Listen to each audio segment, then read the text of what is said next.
अंदर में स्वाधीन दाखला नंबर 13 दाखला नंबर 13 में जोशु आपन रकम में एवं आप्युं छे के श्री मौलिक शाहे शरू करेला 7 ट्रेडर्स ना धंधाना व्यवहारो परथी आम नोंध लखो। હું ખાતા નથી તો ડાયરેક્ટ કરું તારીખ આપણ આપેલી 2014 જુલાઈ પહેલી તારીખનો વ્યવહાર તો પહેલી તારીખના વ્યવહારમાં જોજો તમે રૂપિયા 50000 રોકડા રૂપિયા 20000 ના દેવાદારો રૂપિયા 10000 નો માલ સ્ટોક તથા રૂપિયા 5000 ના લેણદારો લાવી ધંધો શરૂ કર્યો।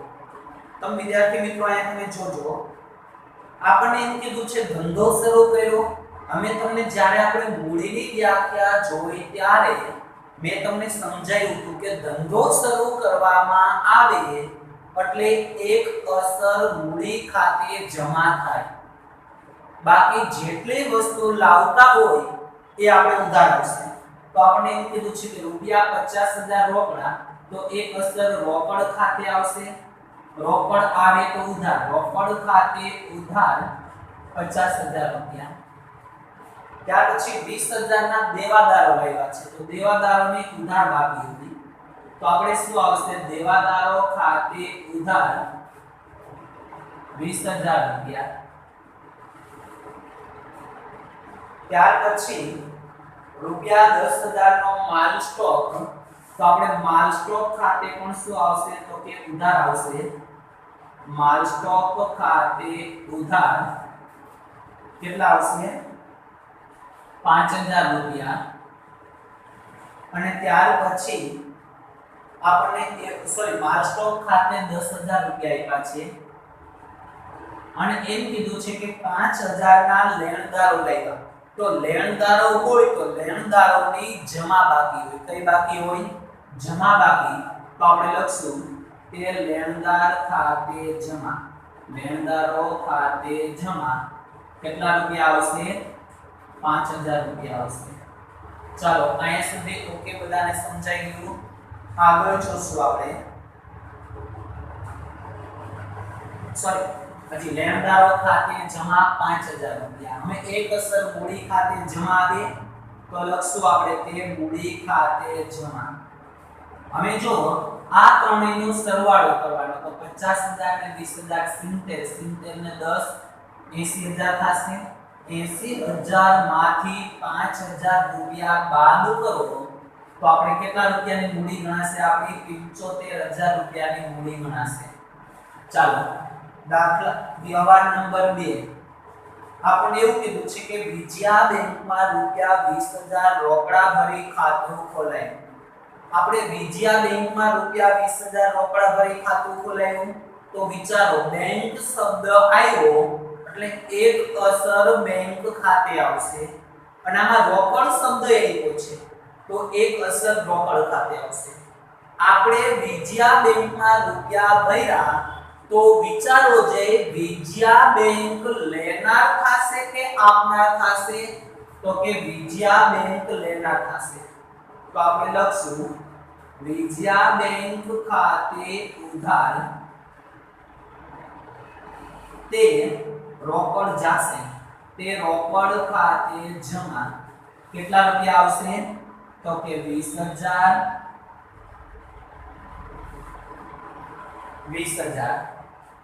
આગળ જોશું ત્રીજા નંબરનો વ્યવહાર રૂપિયા 20000 નો માલ સુમૂલ પાસેથી 10% વેપારી વટાવ અને 10% રોકડ વટાવે ખરીદો। આ નાણા સોરી અડધા નાણા ચેક થી ચૂકવ્યા। વિદ્યાર્થી મિત્રો સમજો આપણને એવું કીધું છે કે રૂપિયા 20000 નો માલ સુમૂલ પાસેથી 10% વેપારી વટાવ અને 10% રોકડ વટાવે ખરીદો।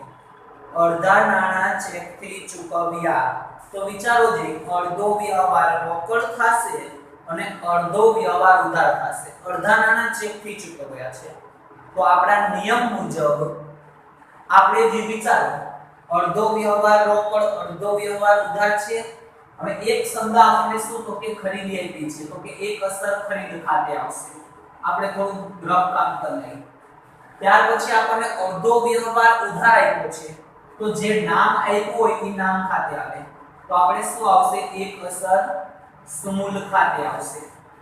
ત્યાર પછી આપણને ચેક શબ્દનો ઉલ્લેખ આપ્યો છે, તો એક અસર શું આવશે? બેંક ખાતે આવશે. ચાલો આટલું સમજાણું. હવે આની અંદરમાં એક નવો ટોપિક આપ્યો છે કે 10% વેપારી વટાવ અને 10% રોકડ વટાવ વેચો. તો વેપારી વટાવ ડાયરેક્ટ બાદ કરીને લખાય છે, એની ચોપડે નોંધ કરવામાં આવતી નથી. જ્યારે રોકડ વટાવ છે એની ચોપડે નોંધ કરવામાં આવે છે. રોકડ વટાવ કઈ રકમ ઉપર ગણવાનો? તો કે રોકડ વટાવ માત્ર રોકડ રકમ ઉપર જ ગણાય છે. તો આપણે શું કરશું? તો કે કાયમને રોકડ વટાવ ગણશું, તો કે એક અસર આવશે વટાવ ખાતે. ચાર અસર થશે. ચાલો એક અસર ખરીદ ખાતે, તો ખરીદ ખાતે શું હોય? ઉધાર હોય. ત્રીજા નંબરનો વ્યવહાર ખરીદ ખાતે ઉધાર. તે સુમૂલ પાસેથી માલ ખરીદો છે, તો સુમૂલ લેનાર થશે કે આપનાર થશે? તો કે સુમૂલ આપનાર થશે. તો લખશું આપણે સુમૂલ ખાતે જમા. તે બેંક શિલ્લક વધશે ઘટશે? તો કે બેંક શિલ્લક ઘટશે. તે બેંક ખાતે જમા. અને જ્યારે આપણે માલ ખરીદતા હશું ત્યારે રોકડ વટાવ આપણને ફાયદો થશે. તો રોકડ વટાવ ફાયદો થાય તો આપણે એક અસર આવશે વટાવ ખાતે જમા. ચાલો ખરીદ ખાતે ઉધાર. તો આપણે શું કરશું? 20000 નો માલ 10% વેપારી વટાવે આપણે ખરીદ્યો છે, તો 20000 માંથી 10% વેપારી વટાવ બાદ કરવાનો. તો આપણે કેટલા રૂપિયાની ખરીદી થઈ? 18000 રૂપિયાની ખરીદી. રકમ વાંચો. 10% રોકડ વટાવે ખરીદ્યો. અડધા નાણાનો ચેક આપ્યો. આપણે ચેક કેટલા રૂપિયાનો આપ્યો? તો કે અડધી રકમનો આપ્યો. તો 18000 ના અડધા રૂપિયા બાકી હશે, યાની કે આપણે શું થશે? તો કે 9000 રૂપિયા આપણે બાકી રાખ્યા હશે. 9000 રૂપિયા શું રાખ્યો હશે? આપણે 9000 રૂપિયા બાકી રાખ્યા હશે. તો તે સુમૂલ ખાતે જમા 9000 આપનાથી એટલે. હવે આપણે અડધી રકમનો ચેક આપ્યો તો અડધા રૂપિયા ઉપર રોકડ વટાવ ગણાશે. તો 9000 ના વટાવ ગણો જોઈએ 10% લેકે એટલે 900 રૂપિયા વટાવ હશે. અને રોકડ કેટલા રૂપિયા હશે? તો કે આપણે ચેક કેટલા રૂપિયાનો આપ્યો હશે? તો કે 8100 માં આપ્યો હશે. 9000 માંથી રોકડ વટાવ બાદ કરી અને આપણે ચેક આપ્યો હશે. એના પછી જોશું આપણે ચોથા નંબરનો વ્યવહાર રૂપિયા 15000 નું ફર્નિચર પુનિત ફર્નિચર માર્ટ માંથી ખરીદ્યું. લારી વાળાના રૂપિયા 100 રોકડેથી ચૂકવ્યા. આમાં વિદ્યાર્થી મિત્રો આપણને બે વ્યવહાર આપેલા છે ચોથા કે રૂપિયા 15000 નું ફર્નિચર પુનિત ફર્નિચર માર્ટ માંથી ખરીદ્યું. તો વિચારો જે નામ આવ્યું પુનિત ફર્નિચર માર્ટ નામ આવ્યું છે અને રોકડ શબ્દનો ઉલ્લેખ નથી, નામ આવ્યું છે, તો આ ઉધાર વ્યવહાર થયો કહેવાય. એટલે એક અસર આપણે શું આવશે? તો કે ફર્નિચર ખાતે આવશે. એક અસર ફર્નિચર ખાતે ઉધાર ફર્નિચર આવશે. માલ મિલકત ખાતાનો નિયમ લાગુ પડે. હવે પુનિત ફર્નિચર માર્ટ છે એ લેનાર થશે કે આપનાર થશે? તો કે એ આપનાર થશે. તે પુનિત ફર્નિચર માર્ટ ખાતે એક અસર આવશે. હવે આગળ આપણે જોશું એટલે એમ કીધું છે કે લારી ભાડાના રૂપિયા 100 રોકડેથી ચૂકવ્યા. હવે વિચારો જે આપણે ફર્નિચર ખરીદ્યું. ફર્નિચર ઇઝ અ મિલકત. મિલકત ખરીદતા વધારાનો ખર્ચ થાય તો આપણે જે તે મિલકતમાં પ્લસ કરી દેવાના. તો આપણે વિચારો જે મિલકત ખરીદતા વધારાનો ખર્ચ થયો 100 રૂપિયા લારી ભાડું ફર્નિચર ખરીદતા ખર્ચો થયો, તો આપણે ફર્નિચરમાં પ્લસ કરવાના. તો 15000 રૂપિયા ફર્નિચરના અને 100 રૂપિયા લારી ભાડાના. એટલે આપણે આવશે 15100 કેટલા આવશે 15100 તે પુનિત ફર્નિચર માર્ટ ખાતે જમા કેટલા આવશે તો કે એને 15000 રૂપિયા આપવાના છે આપણે 100 રૂપિયા જે લારી વાળું ચૂક્યું ને એ આપણે રોકડે થી ચૂક્યું તો આપણી પાસેથી રોકડ જાય તો જમા તે રોકડ ખાતે જમા 100 રૂપિયા આવશે કારણ કે આપણા મિલકતનો વ્યવહાર આપેલો છે આગળ જોશું આપણે તો આગળ જોશું તો આગળ શું આવશે એ આપણે સમજીએ હવે 5 તારીખનો વ્યવહાર રૂપિયા 3000 નો માલ નુકસાની વાળો હોવાથી સુમુલને પરત કર્યો આપણને એવું કીધું છે કે રૂપિયા 3000 નો માલ નુકસાની વાળો હોવાથી સુમુલને પરત કર્યો તો આપણી પાસે બે પરત છે એક આપણી પાસે ખરીદ પરત અને એક આપણી પાસે કયું છે વેચાણ પરત છે તો આપણે નક્કી કરવાનું કે ખરીદ પરત થશે કે વેચાણ પરત થશે તો આપણને ખબર કેમ પડે તો આપણે એના 3 તારીખનો સુમુલ વ્યક્તિ ખાતા લીધું સુમુલ લેનાર થશે કે આપનાર થશે તો કે સુમુલ ને પરત કર્યો તો સુમુલ લેનાર થશે તો આપણે આવશે સુમુલ ખાતે ઉધાર 3000 રૂપિયા તે ખરીદ પરત ખાતે જમા કેટલા આવશે 3000 રૂપિયા આવી જ રીતે આપણે જોશું 6 તારીખનો વ્યવહાર રાજશ્રીને રૂપિયા 12000 નો માલ 10% વેપારી વટાવે અને 10% રોકડ વટાવે વેચ્યો અડધી રકમનો ચેક મળ્યો વિદ્યાર્થી મિત્રો આપણે જે ત્રીજા નંબરનો વ્યવહાર જોયો એવો જ વ્યવહાર છે કે રાજશ્રીને રૂપિયા 12000 નો માલ 10% વેપારી વટાવે અને 10% રોકડ વટાવે આપણે વેચ્યો છે અડધી રકમનો ચેક મળ્યો ચાલો શું વેચ્યું આપણને કીધું નથી પરંતુ આપણને એ લોકોએ એ જરૂર કીધું છે કે આપણે માલ વેચ્યો છે તો આપણે એક અસર વેચાણ ખાતે આવશે તો આપણે એક અસર લખું વેચાણ તો હંમેશા જમા જ હોય તે વેચાણ ખાતે જમા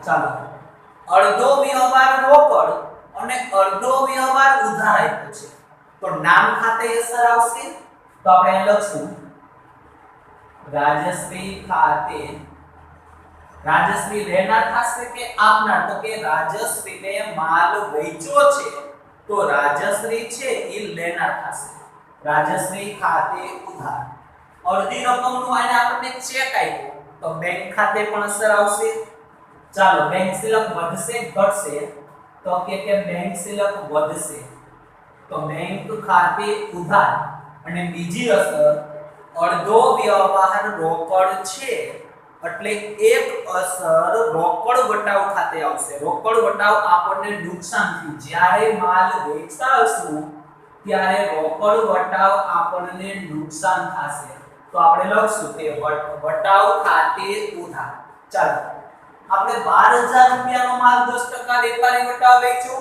તો તમારે કેલ્સી માં લખવાનું 12000 ગુણ્યા 10% એટલે 1200 રૂપિયા વેપારી વટાવ થયો વેપારી વટાવ હંમેશા બાદ કરવાનો હોય તો માઈનસ ઇક્વલ ટુ તો આપણું વેચાણ કેટલા રૂપિયાનું થયું 10800 અડધી રકમનો ચેક આપ્યો એટલે અડધા રૂપિયા બાકી રાખ્યા ભાગ્યા 2 10800 ભાગ્યા 2 કરશો અને અહીંયા આવશે 5400 ચેક કેટલા રૂપિયાનો હોય તો કે અડધી રકમનો ચેક આપ્યો તો અડધી રકમમાંથી 10% રોકડ વટાવ બાદ કરવાનો તો ગુણ્યા 10% એટલે કે 540 રૂપિયા શું થશે વટાવ થશે તો 5400 માંથી 540 બાદ કરો એટલે 4860 આવશે આવી રીતે આપણામાં રકમ આવશે વિદ્યાર્થી મિત્રો તમને 3જી તારીખનો વ્યવહાર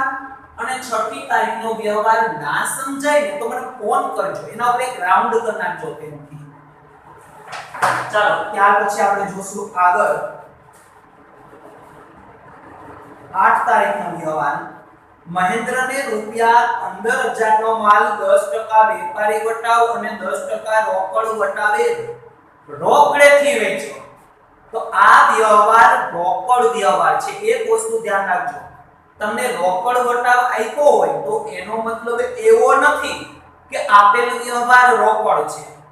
જો રોકડ વ્યવહાર હશે તો તમને છેલ્લે સૂચના આપેલી હશે કે રોકડેથી ખરીદો અથવા તો રોકડેથી વેચો અથવા તો અડધા નાના ચેકથી આપ્યા એ રીતે આપેલું હશે આપણને. તો તારીખ 8 રોકડ વ્યવહાર છે, આપણે વેચ્યો છે ને માલ, તો આપણી પાસે રોકડ આવશે. આવે તો ઉધાર, એક અસર રોકડ ખાતે. અને રોકડ વ્યવહાર હોવાથી રોકડ વટાવ ગણાશે કે નહીં ગણાય? તો કે ગણાશે. રોકડ વટાવ આપણે માલ વેચતા હોય ત્યારે વટાવ આપણને શું કહેવાય? નુકસાન કહેવાય. તો આપણે લખશું વટાવ ખાતે ઉધાર તે વેચાણ ખાતે જમા. આ વ્યવહારમાં નામ નહીં આવે. વેચાણ ખાતે જમા 15000 ના 10% વેપારી વટાવ બાદ કરશો તો કેટલા આવશે? 15000 ગુણ્યા 10%. એટલે 1500 તમે માની લો કે વેપારી વટાવ બાદ કરો એટલે 13500 રૂપિયા આવશે. તે વેચાણ ખાતે જમા 13500. 10% વેપારી વટાવ બાદ કરો, રોકડ વટાવ બાદ કરો, કારણ કે 13500 સંપૂર્ણ વ્યવહાર રોકડ હોવાથી વેપારી વટાવ બાદ કરીને જે રકમ આવે એમાંથી આપણે શું થશે? તો કે માઈનસ થશે. ચાલો તો 13500 ના 10% એટલે 1350 માઈનસ ઇક્વલ ટુ 12150. ચાલો આટલું સમજાય કે બરાબર? 10 તારીખનો વ્યવહાર ઘર વપરાશ માટે રૂપિયા 300 નો માલ તથા રૂપિયા 200 રોકડા લઈ ગયા. ઘર વપરાશ માટે રૂપિયા 300 નો માલ તથા રૂપિયા 200 રોકડા લઈ ગયા. વિચારો જે ઘર વપરાશ માટે એટલે કે અંગત ખર્ચ થયો. અંગત રીતે કાઈ પણ વસ્તુ ધંધામાંથી જાય તો એને ઉપાડ કહેવાય. તો લખશું ઉપાડ ખાતે ઉધાર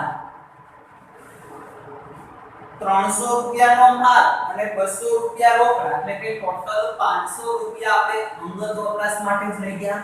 તો ઉપાડ ખાતે ઉધાર ઉપાડ ખાતે ઉધાર 500 રૂપિયા. સમજાઈ ગયું? હવે આપણે જોશું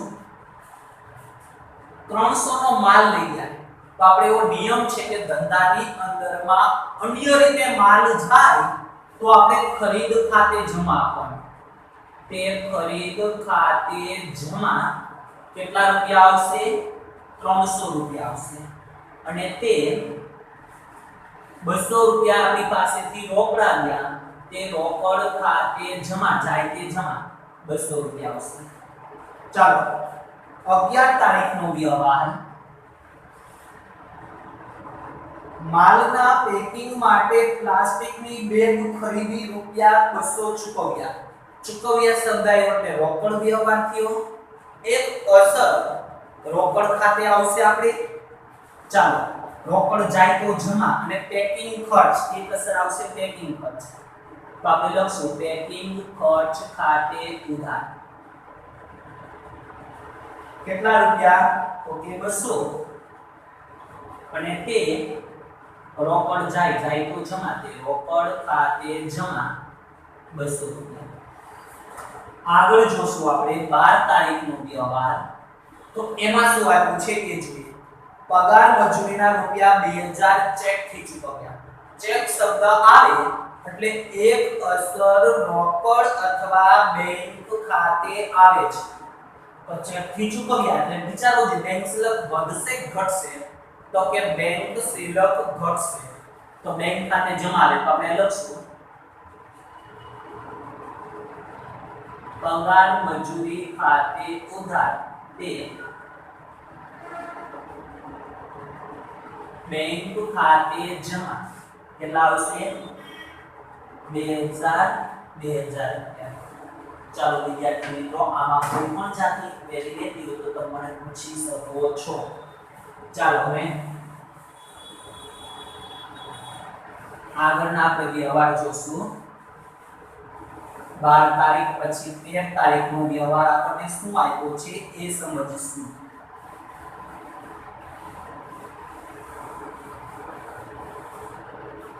ચાલો રાજશ્રી પાસેથી બાકી લેણા પૈકી રૂપિયા 300 ઘાલખાત પડી અને બાકીની રકમ મળી ગઈ। આ જે છે એ આપણે 6 તારીખના વ્યવહાર સાથે કનેક્ટ છે। 6 તારીખની આમનોંધ જોજે આપણે રાજશ્રી પાસેથી કેટલા રૂપિયા લેવાના હતા તો 6 તારીખની આમનોંધમાં એવું લખ્યું છે કે રાજશ્રી ખાતે ઉધાર। 6 તારીખની આમનોંધમાં એવું લખ્યું છે કે રાજશ્રી ખાતે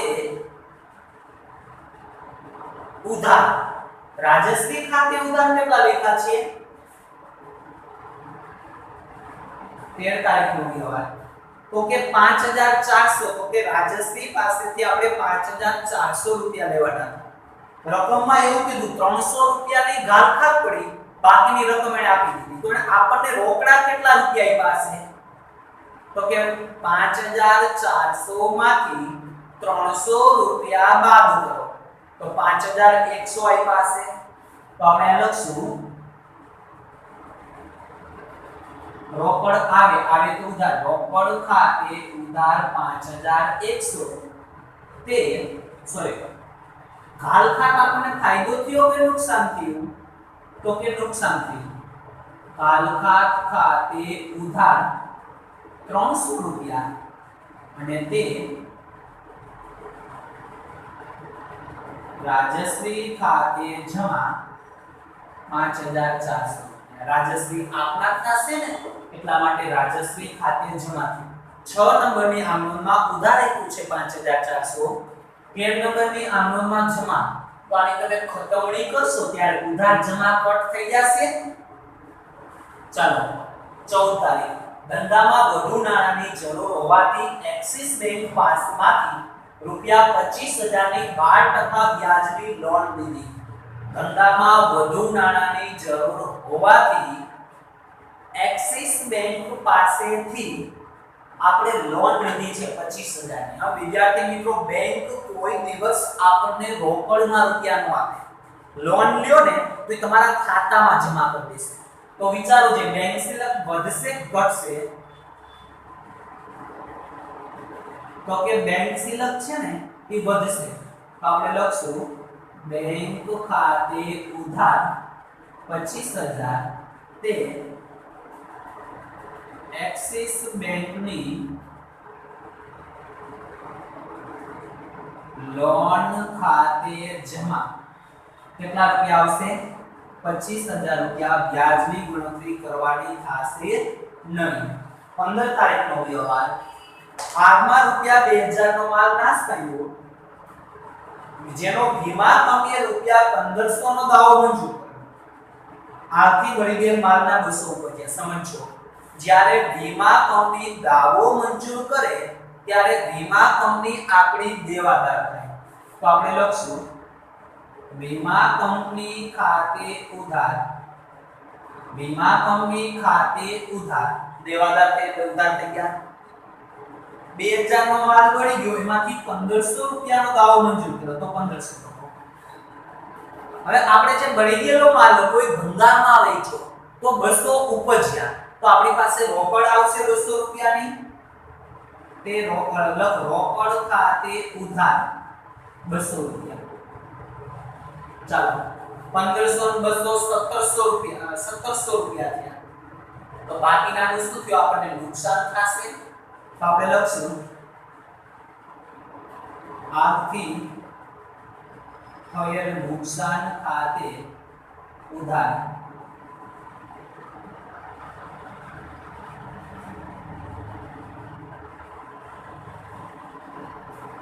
તે અન્ય રીતે માલ જાય એટલે આપણે લખશું તે ખરીદ ખાતે જમા અન્ય કઈ રીતે માલ જઈ શકે તો કે અંગત વપરાશથી ગયેલ માલ, આગમાં ભળી ગયેલ માલ, નમૂના તરીકે આપેલ માલ, જાહેરાતમાં આપેલ માલ, આ બધી રીતે શું તો અન્ય રીતે માલ.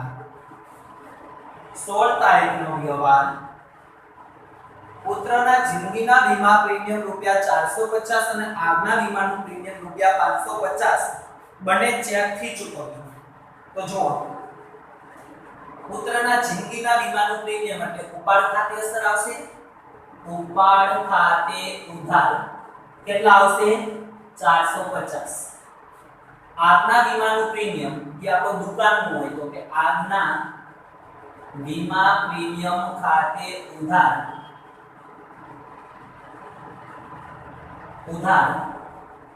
550 બંને ચેક થી ચૂકવા તો બેંક સિલક વધશે ઘટશે તો કે બેંક સિલક ઘટશે.